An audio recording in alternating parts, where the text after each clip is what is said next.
صاحب آپ کے تھاٹس کیا ہیں؟ ایک تو ظاہر آپ ماشاءاللہ سینیٹر بھی ہیں، پھر کیا مراد سعید صاحب کے بارے میں کچھ پتا ہے کہ وہ حلف اٹھائیں گے نہیں اٹھائیں گے؟ پھر اس کے بعد ہم آگے بھی بات کرتے ہیں آپ سے.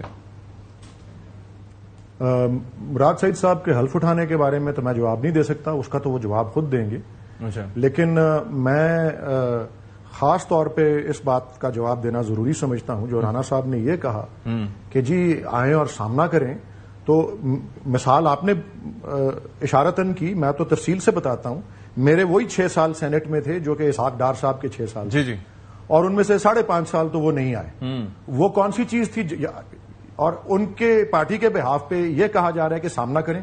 تو بھائی آپ کے اپنے لوگ سامنا کرنے آئے تھے، اور یہ قانون بھی انہی کی وجہ سے پہلے آرڈیننس کے ذریعے بنایا گیا تھا.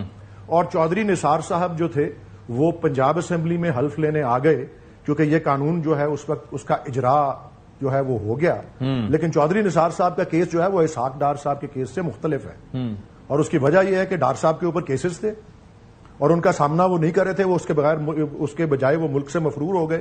اچھا. اور چودھری نثار صاحب احتجاجاً حلف لینے نہیں آئے تھے کیونکہ انہوں نے پریس کانفرنس میں بتایا تھا کہ ان کے ساتھ الیکشن کے اندر 2018 میں کیا ہوا کہ نیشنل اسمبلی کے الیکشن میں جہاں کنٹیسٹ کیے وہاں کتنے ووٹ تھے حلقے کے اس حصے میں جس میں وہ صوبائی اسمبلی کے اندر کامیاب ہوئے. اور پھر اس کے انہوں نے بتایا کہ جی مجھے یہاں اتنے ووٹ ملے اور وہاں مجھے اتنے ووٹ ملے. اس سے نظر آتا ہے کہ یہ سارا جو ہے یہ بالکل ایک فارس تھا اور وہ احتجاجن نہیں آئے. لیکن جب وہ قانون بن گیا تو وہ حلف لینے اس وقت آ گئے. تو اس لیے اور اس کے باوجود بائی دی وے جب یہ قانون بنا ہے اس کے باوجود ڈار صاحب نہیں آئے. اور پھر اس سے زیادہ بڑی مثال جو میں دینا چاہتا ہوں، اگر سامنا کرنا ہے قانون کا تو پھر میاں نواز شریف کے پلیٹلیٹس کیوں گر گئے تھے؟ وہ جیل میں تھے تو اپیل کے ذریعے سسٹم کے اندر سے اپنے آپ کو جو ہے بری کرواتے. لیکن وہ انہوں نے انتظار اس وقت کا کیا، ڈار صاحب نے بھی. اور ڈار صاحب کو تو اپنے جہاز پہ روانہ کیا سرکاری پہ جب وہ گئے، اور انہوں نے انتظار کیا جب تک کہ سسٹم ان کے لیے ہموار نہیں کر دیا گیا.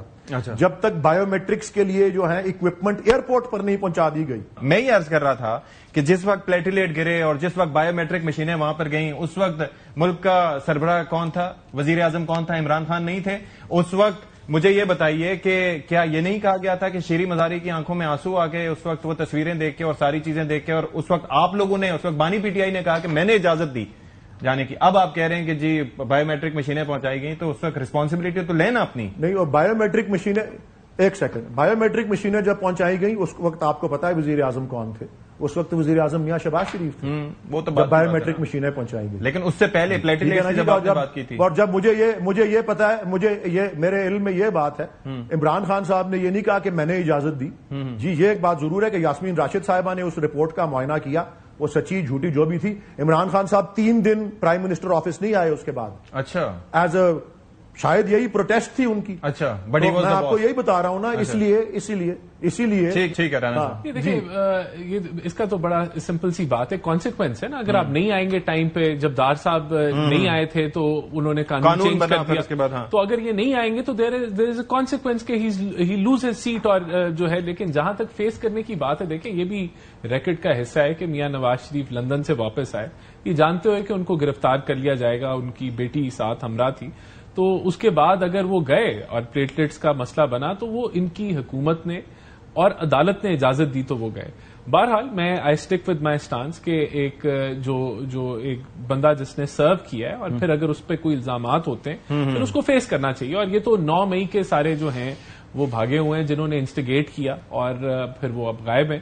تو میں سمجھتا ہوں کہ فیس کرنا چاہیے بالکل. So I stick with what I said. اچھا قمر صاحب، قاہرہ صاحب سر یہ فرمائیے گا کہ اس وقت یہ جو ایک تو 5 اگست کی ان کی تحریک جو نقطہ عروج پر پہنچے گی یا 90 روزہ پلان ہوگا، یہ شروع ہوتی یا نہیں ہوتی وہ تو اپنی جگہ، لیکن یہ جو فیصلے آئے ہیں سرگودا سے یا لاہور سے اور جس طریقے سے سرکردہ رہنماؤں کو 10 سال کی سزا ہوئی ہے اور اس میں شاہ محمود قریشی صاحب جو ہیں وہ بری بھی ہوئے ہیں، do you see any connection in that? Is there a message یا یہ بس ایک کوئنسیڈنس ہے؟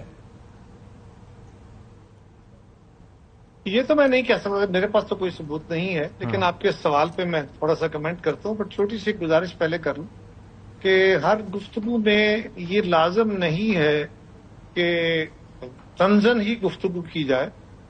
میں نے